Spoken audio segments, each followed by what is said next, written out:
Friends, welcome back to our channel Wealthy Life. Lakshmi Organics industries IPO review വീഡിയോയിലേക്ക് എല്ലാവർക്കും സ്വാഗതം. Lakshmi Organics industries ഒരു speciality chemical സെക്ടറിലെ കമ്പനിയാണ്.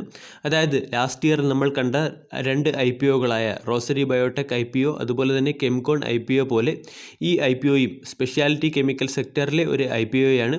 IPOയിൽ നമ്മൾ കമ്പനിയുടെ ബിസിനസ് മോഡലിനെ കുറിച്ചും കമ്പനിയെക്കുറിച്ചും ഉള്ള ഡീറ്റെയിൽഡ് അനാലിസിസ്, കമ്പനിയുടെ financial performance analysis, valuation analysis, കമ്പനിയുടെ സ്ട്രെങ്ത് ആൻഡ് വീക്ക്നെസ്, ഇവ കൂടാതെ ഗ്രേ മാർക്കറ്റ് പ്രീമിയം എന്നിവയെക്കുറിച്ചാണ് ചർച്ച ചെയ്യുന്നത്.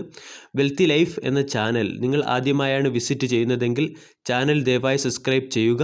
For getting instant stock recommendation and regular market updates, ചാനലിൻ്റെ സൈഡിൽ നിന്നും സ്വിംഗ് ട്രേഡിന് ആവശ്യമായ അഡീഷണൽ ഇൻസൈറ്റ്സ് ലഭിക്കുന്നതിന് വേണ്ടി ജോയിൻ ബട്ടൺ എന്ന ഓപ്ഷൻ കൺസിഡർ ചെയ്യാവുന്നതാണ്. 1989 എസ്റ്റാബ്ലിഷ്ഡ് ആയ കമ്പനിയാണ് ലക്ഷ്മി ഓർഗാനിക്സ് ഇൻഡസ്ട്രീസ് എന്ന കമ്പനി. ഈ കമ്പനി സ്പെഷ്യാലിറ്റി കെമിക്കൽ മാനുഫാക്ചറിംഗ് കമ്പനിയാണ്. കമ്പനിയുടെ ബിസിനസ് സെഗ്മെൻറ്റ് നോക്കുകയാണെങ്കിൽ രണ്ട് ബിസിനസ് സെഗ്മെൻറ്റിലാണ് കമ്പനി പ്രധാനമായും ഫോക്കസ് ചെയ്തിരിക്കുന്നത്. ഒന്ന് അസറ്റൈൽ ഇൻ്റർമീഡിയറ്റ്സും രണ്ടാമത്തേത് സ്പെഷ്യാലിറ്റി ഇൻ്റർമീഡിയറ്റ്സും. ഇനി കമ്പനിയുടെ മാത്രം ചില പ്രത്യേകതകൾ പറയാം. അതായത് ഈതയിൽ അസറ്റേറ്റ് മാനുഫാക്ചറിങ്ങിൽ ഈ കമ്പനി ലീഡിംഗ് കമ്പനിയാണ്. അതായത് total Indian market ഷെയറിൻ്റെ 30% ഈതയിൽ acetate manufacture ചെയ്യുന്നത് ഈ കമ്പനിയാണ്. അതുകൂടാതെ ഇന്ത്യയിലെ ഡൈകീറ്റോൺ ഡെറിവേറ്റീവ്സ് മാനുഫാക്ചർ ചെയ്യുന്ന ഒരേ ഒരു കമ്പനിയും ലക്ഷ്മി ഓർഗാനിക് ഇൻഡസ്ട്രീസ് ആണ്. ഇതാണ് ഈ കമ്പനിയുടെ ഏറ്റവും പ്രധാനപ്പെട്ട പ്രത്യേകത. ഇനി കമ്പനിയുടെ ബിസിനസ് സെഗ്മെൻറ്റിൽ നമ്മൾ ആൾറെഡി പറഞ്ഞു കഴിഞ്ഞു, രണ്ട് പ്രോഡക്റ്റുകൾ അല്ലെങ്കിൽ രണ്ട് സെഗ്മെൻറ്റുകളാണ് ഉള്ളതെന്ന്. ഒന്ന് അസറ്റൈൽ ഇൻ്റർമീഡിയറ്റ്സും രണ്ടാമത്തേത് ഡൈകീറ്റൈൻ ഡെറിവേറ്റീവ്സും. ഇനി ഇതിൻ്റെ യൂസേജ് എന്തൊക്കെയാണെന്ന് നോക്കാം. അതായത് agriculture, pharmaceutical, paint, coating, packaging sector എന്നിവയിലാണ് ഈ കമ്പനിയുടെ പ്രധാനപ്പെട്ട പ്രൊഡക്ട്സുകൾ ഉപയോഗിക്കുന്നത്. ഇതുകൂടാതെ വളരെയധികം വെൽ എസ്റ്റാബ്ലിഷ്ഡ് കസ്റ്റമർ ബേസുള്ള ഈ കമ്പനിയുടെ പ്രധാനപ്പെട്ട കസ്റ്റമർ പരിശോധിക്കുകയാണെങ്കിൽ ലോറസ് ലാബ്, ഹെട്രോ ലാബ്സ്, അലംബിക് ഫാർമ, UPL, കളർടെക്സ് ഇൻഡസ്ട്രീസ്, സുവിൻ ഫാർമസ്യൂട്ടിക്കൽസ് തുടങ്ങിയ റെസ്പെക്റ്റഡ് അതുപോലെ തന്നെ റെപ്യൂട്ടഡ് കമ്പനികളാണ് ഈ കമ്പനിയുടെ പ്രധാനപ്പെട്ട കസ്റ്റമേഴ്സ്. ഈ കമ്പനിക്ക് ഏകദേശം 30ഓളം രാജ്യങ്ങളിൽ പ്രസൻസ് ഉണ്ട്. ഇതുകൂടാതെ 4ഓളം രാജ്യങ്ങളിൽ ഓഫീസ് പ്രസൻസും ഉണ്ട്. കമ്പനിക്ക് പ്രധാനമായും 2 മാനുഫാക്ചറിംഗ് യൂണിറ്റുകളാണുള്ളത്. ഈ കമ്പനി കൊണ്ടുവരുന്നത് 600 കോടി രൂപയുടെ IPOയാണ്. 600 കോടി രൂപയുടെ IPOയിൽ 300 കോടി രൂപ ഫ്രഷ് ഇഷ്യൂ വഴിയും അതുപോലെ തന്നെ 300 കോടി രൂപ OFS വഴിയുമാണ് സമാഹരിക്കുന്നത്. IPO ഓപ്പൺ ആകുന്നത് 15 മാർച്ച് 2021 IPOയുടെ closing date 17 March 2021 face value നോക്കുകയാണെങ്കിൽ 2 രൂപ പെർ ഇക്വിറ്റി ഷെയർ എന്ന രീതിയിലാണ് ഈ കമ്പനിയുടെ ഫേസ് വാല്യൂ. IPOയുടെ പ്രൈസ് ബാൻഡ് നോക്കുകയാണെങ്കിൽ ലോവർ പ്രൈസ് ബാൻഡ് 129 രൂപയും അപ്പർ പ്രൈസ് ബാൻഡ് 130 രൂപയുമാണ്. നമ്മൾ ഒരു ലോട്ടിൽ 115 ഷെയറുകൾക്കാണ് അപ്ലൈ ചെയ്യേണ്ടത്. ഈ കമ്പനി NSEയിലും അതുപോലെ തന്നെ BSEയിലും ലിസ്റ്റഡ് ആണ്. ഇനി കമ്പനിയുടെ പ്രധാനപ്പെട്ട പ്രൊമോട്ടേഴ്സായ യെല്ലോ സ്റ്റോൺ ട്രസ്റ്റും അതുപോലെ തന്നെ രവി ഗോൻകയും ചേർന്നാണ് ഈ IPO കൊണ്ടുവരുന്നത്. ഈ IPOയിൽ യെല്ലോ സ്റ്റോൺ ട്രസ്റ്റാണ് അവരുടെ മേജർ സ്റ്റേക്കുകൾ വിൽക്കുന്നത്.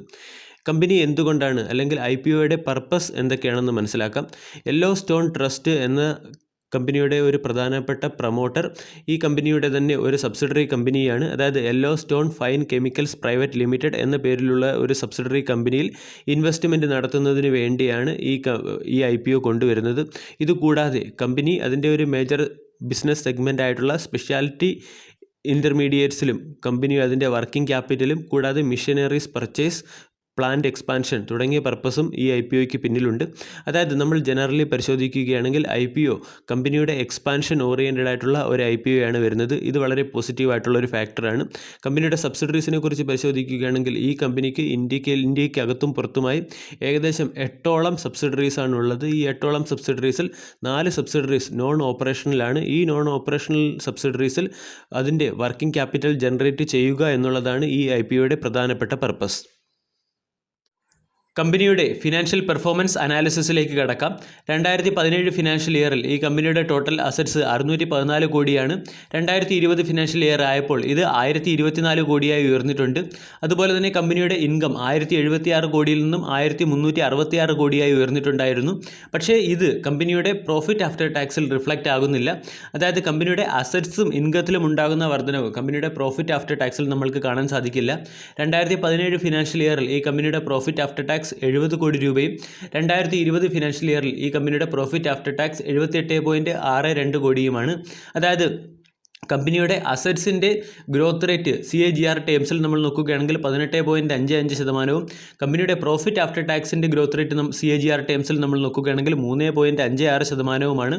അതായത് കമ്പനി അത്ര നന്നായി പ്രോഫിറ്റ് ജനറേറ്റ് ചെയ്യുന്നില്ല എന്ന് തന്നെ മനസ്സിലാക്കാം.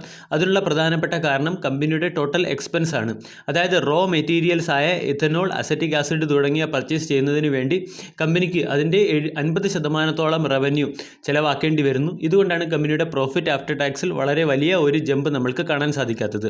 അതുകൂടാതെ നമ്മളൊരു കാര്യം മനസ്സിലാക്കണം, ഈ കമ്പനി എൻഡ് പ്രോഡക്റ്റ് നിർമ്മിക്കുന്ന കമ്പനിയല്ല, പകരം കമോഡിറ്റി നിർമ്മിക്കുന്ന കമ്പനിയാണ്. കൊമോഡിറ്റീസിൻ്റെ പ്രൈസ് അത്രയ്ക്ക് നന്നായി റെഗുലേറ്റ് ചെയ്യാൻ പറ്റുകയില്ല. കാരണം എൻഡ് പ്രോഡക്റ്റ് ആണെങ്കിൽ മാത്രമേ മാർക്കറ്റിംഗ് വഴി ആ പ്രോഡക്റ്റിൻ്റെ പ്രൈസ് റെഗുലേറ്റ് ചെയ്ത് കമ്പനിക്ക് ലാഭം ഉണ്ടാക്കാൻ കഴിയൂ. ഇതും ഈ കമ്പനിയുടെ ബിസിനസ്സിനെ സംബന്ധിക്കുന്ന ഒരു പ്രധാനപ്പെട്ട കൺസേൺ ആണ്. ഇനി കമ്പനിയുടെ പ്രൊഡക്ഷൻ പെർഫോമൻസിനെ കുറിച്ച് മനസ്സിലാക്കാം. അതായത് 2020 ഡിസംബറോടുകൂടി കമ്പനിയുടെ പ്രൊഡക്ഷൻ പെർഫോമൻസ് സ്പെഷ്യാലിറ്റി കെമിക്കൽ പോയിന്റിൽ കമ്പനിയുടെ പ്രൊഡക്ഷൻ പെർഫോമൻസ് 41%-ൽ നിന്നും 70% വർദ്ധിച്ചിട്ടുണ്ട്. ഇത് കമ്പനിയുടെ പ്രോഫിറ്റ് ആഫ്റ്റർ ടാക്സിലും റവന്യൂവിലും നമ്മൾക്ക് കാണാൻ സാധിക്കും.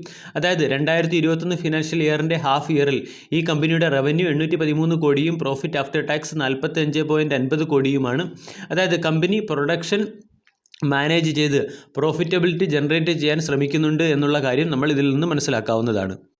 കമ്പനിയുടെ പ്രൊഡക്ഷൻ റിലേറ്റഡ് ആയിട്ടുള്ള ഡേറ്റ നമ്മൾ പരിശോധിക്കുകയാണെങ്കിൽ കമ്പനിയുടെ production 78,045 metric ton per annum എന്ന റേറ്റിൽ നിന്നും 82,525 മെട്രിക് ടൺ പെർ ആനം എന്ന റേറ്റിലേക്ക് വളർന്നിട്ടുണ്ട്. അക്വിസിഷൻ റിലേറ്റഡ് ആയിട്ടുള്ള ന്യൂസ് നമ്മൾ പരിശോധിക്കുകയാണെങ്കിൽ വളരെ അഗ്രസീവ് എക്സ്പാൻഷൻ മോഡലുള്ള ഒരു കമ്പനിയാണ്. റീസെൻ്റ്ലി ഈ കമ്പനിക്ക് ഏകദേശം 18ഓളം സബ്സിഡറീസും അതുകൂടാതെ ഇറ്റാലിയൻ കമ്പനിയായ മിത്താനി എന്ന് പറയുന്ന കമ്പനിയെ കൂടി അക്വയർ ചെയ്തിട്ടുണ്ട്. ഇതുവഴി ഈ കമ്പനിക്ക് ഫ്ലൂറോ സ്പെഷ്യാലിറ്റി കെമിക്കൽ ബിസിനസ്സിൽ കൂടി എൻട്രി ലഭിക്കും. അതായത് fluoro specialty chemical business active pharmaceutical ഇൻഗ്രീഡിയൻസിൻ്റെ പ്രൊഡക്ഷന് വളരെ സഹായകമാകുന്ന അല്ലെങ്കിൽ അവിടെ ഒഴിച്ചുകൂടാൻ പറ്റാത്ത ഒരു മെത്തേഡാണ്. ഇനി ഈ കമ്പനിയുടെ PE കുറിച്ച് സംസാരിക്കാം. കമ്പനിയുടെ PE 37.6 ആണ്. അതായത് ഈ കമ്പനിയെ അതിൻ്റെ പീർ കമ്പനികളുമായി കമ്പയർ ചെയ്യുകയാണെങ്കിൽ അല്പം വാല്യൂഷനിലാണെന്ന് തന്നെ പറയാം. കാരണം മാർക്കറ്റ് ലീഡറായ അതുൽ ലിമിറ്റഡിൻ്റെ PE നോക്കുകയാണെങ്കിൽ 18.48ഉം SRF ലിമിറ്റഡിൻ്റെ PE 16.42മാണ്. ഈ സ്ഥാനത്ത് ലക്ഷ്മി ഓർഗാനിക്സിൻ്റെ PE 37ഉം റോസറി ബയോടെക്കിൻ്റെ PE 67മാണ്. അതായത് റീസെൻ്റ്ലി ലിസ്റ്റഡായ റോസറി ബയോടെക്കിനേക്കാൾ വളരെ നല്ല രീതിയിൽ പെർഫോം ചെയ്യുന്ന ഒരു കമ്പനിയാണ് ലക്ഷ്മി ഓർഗാനിക്സ് ലിമിറ്റഡ് എന്ന കമ്പനി എന്നുള്ള കാര്യത്തിൽ നമ്മൾക്ക് നിസ്സംശയം പറയാം. കമ്പനിയുടെ EPS നോക്കുകയാണെങ്കിൽ 16 രൂപയാണ് EPS. മാർക്കറ്റ് ലീഡറായ അതുലിൻ്റെ EPS 215ഉം SRFിൻ്റെ EPS 169 മാണ്. അതായത് മാർക്കറ്റ് ലീഡർ കമ്പനികളെ ബീറ്റ് ചെയ്യുന്ന രീതിയിലുള്ള ഒരു പെർഫോമൻസ് ഈ കമ്പനി ഈ ഇടകാലത്തൊന്നും കാഴ്ചവെക്കാൻ പോകുന്നില്ല എന്നുള്ള ഫാക്റ്റാണ് EPS അനാലിസിസിൽ നിന്ന് നമ്മൾക്ക് മനസ്സിലാക്കിയിരിക്കുന്നത്. കമ്പനിയുടെ ROE നോക്കുകയാണെങ്കിൽ ലാസ്റ്റ് 3 ഫിനാൻഷ്യൽ ഇയറിൽ കമ്പനിയുടെ ROE കണ്ടിന്യൂസ് ആയിട്ട് ഇൻക്രീസ് ചെയ്യുന്നുണ്ട്. അതായത് 15.99, 17.46, 22.13% എന്ന റേറ്റിലാണ് കമ്പനിയുടെ ROE വർദ്ധിക്കുന്നത്. ഇത് കമ്പനിയുടെ ഫണ്ടമെൻ്റൽ സ്ട്രെങ്തിനെ ഇൻഡിക്കേറ്റ് ചെയ്യുന്നു. ഇനി ഈ കമ്പനിയുടെ ഇൻഡസ്ട്രിയൽ അനാലിസിസിലേക്ക് വരാം. അതായത് ഈ കമ്പനിക്ക് ഫ്യൂച്ചറിൽ എത്രത്തോളമുള്ള ഗ്രോത്തിങ് പ്രോമിസസ് ഉണ്ടെന്ന് മനസ്സിലാക്കാം. ഇന്ത്യൻ കെമിക്കൽ മാർക്കറ്റ് ഏകദേശം $166 ബില്യൺ വാല്യൂഷനുള്ള മാർക്കറ്റാണ്. അതായത് ലോകത്തിൻ്റെ തന്നെ 4% കെമിക്കൽ ഇൻഡസ്ട്രി മാത്രമേ ഇന്ത്യയിലുള്ളൂ. അതുകൊണ്ട് വരുന്ന 5 വർഷത്തിൽ കെമിക്കൽ ഇൻഡസ്ട്രി 12% CAGR എന്ന റേറ്റിൽ വളരാനുള്ള സാധ്യതയാണ് പ്രൊജക്റ്റ് ചെയ്യുന്നത്. അതുകൂടാതെ സ്പെഷ്യാലിറ്റി കെമിക്കൽ ഇൻഡസ്ട്രി നോക്കുകയാണെങ്കിൽ ഏകദേശം ലോകത്തിലുള്ള സ്പെഷ്യാലിറ്റി കെമിക്കൽ ഇൻഡസ്ട്രിയുടെ 47%വും ഇന്ത്യയിലാണ്. ഇവിടെയും 12% ഗ്രോത്താണ് പ്രൊജക്റ്റ് ചെയ്യുന്നത്. ഈ കമ്പനി നമ്മൾക്കെല്ലാവർക്കും അറിയാം അസറ്റൈൽ ഇൻഡസ്ട്രിയിൽ ഫോക്കസ് ചെയ്യുന്ന കമ്പനിയാണ്. ഇന്ത്യൻ അസറ്റൈൽ ഇൻഡസ്ട്രി വരും വർഷങ്ങളിൽ 6.4% ഗ്രോത്ത് കാണിക്കാനുള്ള സാധ്യതയാണ് പ്രൊജക്റ്റ് ചെയ്യുന്നത്. ഇതുകൂടാതെ സ്പെഷ്യാലിറ്റി ഇൻ്റർമീഡിയൻസിലും ഈ കമ്പനി ഫോക്കസ് ചെയ്യുന്നുണ്ട്. ഇവിടെ ഈ കമ്പനിയുടെ ഗ്രോത്ത് നോക്കുകയാണെങ്കിൽ അതായത് വരും വർഷങ്ങളിൽ സ്പെഷ്യാലിറ്റി ഇൻ്റർമീഡിയൻസ് ഇൻഡസ്ട്രി ഏകദേശം 5.2% ഗ്രോത്താണ് സംഭവിക്കാനുള്ള സാധ്യത. അതായത് ഫ്യൂച്ചറിസ്റ്റിക് നോക്കുകയാണെങ്കിൽ വളരെ നല്ല രീതിയിൽ ഗ്രോത്ത് ജനറേറ്റ് ചെയ്യാൻ കേപ്പബിലിറ്റി ഉള്ള ഒരു കമ്പനിയാണെന്ന് തന്നെ നമ്മൾക്ക് നിസ്സംശയം പറയാൻ സാധിക്കും. ഇനി നമ്മൾക്ക് ഈ കമ്പനിയുടെ പ്രധാനപ്പെട്ട സ്ട്രെങ്തും അതുപോലെ തന്നെ വീക്ക്നെസ് പോയിന്റുകളും ഏതൊക്കെയാണെന്ന് മനസ്സിലാക്കാം.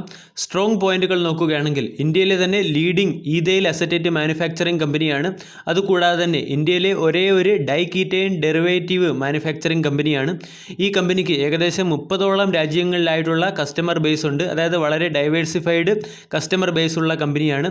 കൂടാതെ മാനുഫാക്ചറിംഗ് ഫെസിലിറ്റീസ് നോക്കുകയാണെങ്കിൽ മാനുഫാക്ചറിംഗ് ഫെസിലിറ്റീസിൽ കമ്പനിയുടെ പ്രൊഡക്ഷൻ കേപ്പബിലിറ്റി 70% മുകളിലേക്ക് ഉയർത്തിയിരിക്കുന്നത് വളരെ സ്ട്രെങ്തിനെയാണ് ഇൻഡിക്കേറ്റ് ചെയ്യുന്നത്. കൂടാതെ മഹാരാഷ്ട്രയിലുള്ള സ്ട്രാറ്റജിക് ലൊക്കേഷനിലാണ് ഈ കമ്പനിയുടെ മാനുഫാക്ചറിംഗ് ഫെസിലിറ്റികളിലും ഉള്ളത്. കമ്പനിയുടെ ഫിനാൻഷ്യൽ പെർഫോമൻസ് നോക്കുകയാണെങ്കിലും അതായത് സ്ഥിരതയായിട്ടുള്ള അല്ലെങ്കിൽ കൺസിസ്റ്റൻ്റ് ആയിട്ടുള്ള ഫിനാൻഷ്യൽ പെർഫോമൻസ് കാണിക്കുന്ന കമ്പനിയാണ് ഇതെന്ന് മനസ്സിലാക്കാം.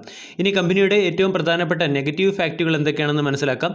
ഒന്നാമത്തെ നെഗറ്റീവ് ഫാക്റ്റ് കമ്പനിയുടെ മുകളിലുള്ള ഡെപ്റ്റ് ആണ്. ഏകദേശം 90.15 കോടി രൂപയുടെ ഡെപ്റ്റാണ് ഈ കമ്പനിക്കുള്ളത്. കമ്പനിയുടെ ഫിനാൻഷ്യൽ പെർഫോമൻസ് അനാലിസിസിൽ നിന്ന് നമ്മൾക്ക് മനസ്സിലായി കമ്പനി ജനറേറ്റ് ചെയ്യുന്ന പ്രോഫിറ്റ് ആഫ്റ്റർ ടാക്സ് ഏകദേശം 78 കോടി രൂപയാണ്. കമ്പനിക്ക് മുകളിലുള്ള ഡെപ്റ്റ് 90 കോടി രൂപയാണ്.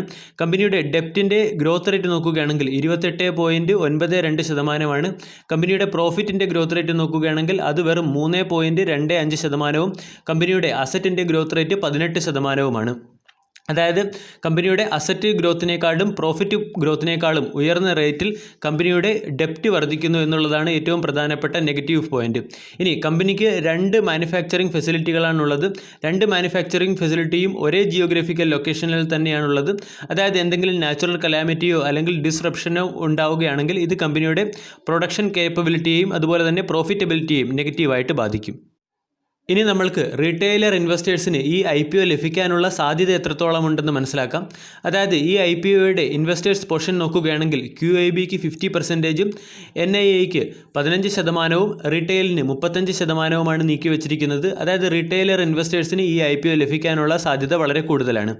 IPOയുടെ അലോട്ട്മെൻറ്റ് ഡേറ്റ് നോക്കുകയാണെങ്കിൽ 22 മാർച്ച് 2021 IPOയുടെ അലോട്ട്മെൻറ്റ് ഡേറ്റും ലിസ്റ്റിംഗ് ഡേറ്റ് ആയിട്ട് നോക്കുകയാണെങ്കിൽ 25 മാർച്ച് 2021 കമ്പനിയുടെ ഗ്രേ മാർക്കറ്റ് പ്രീമിയത്തെക്കുറിച്ച് സംസാരിക്കാം. അതായത് 110 രൂപ മുതൽ 120 രൂപ വരെ ഗ്രേ മാർക്കറ്റ് പ്രീമിയമാണ് കാണിക്കുന്നത്. അതായത് 130 രൂപ അപ്പർ പ്രൈസ് ബാൻഡിലുള്ള ഈ സ്റ്റോക്ക് ഏകദേശം 250 രൂപ എന്ന റേഞ്ചിലായിരിക്കും ലിസ്റ്റഡ് ആകുന്നത്.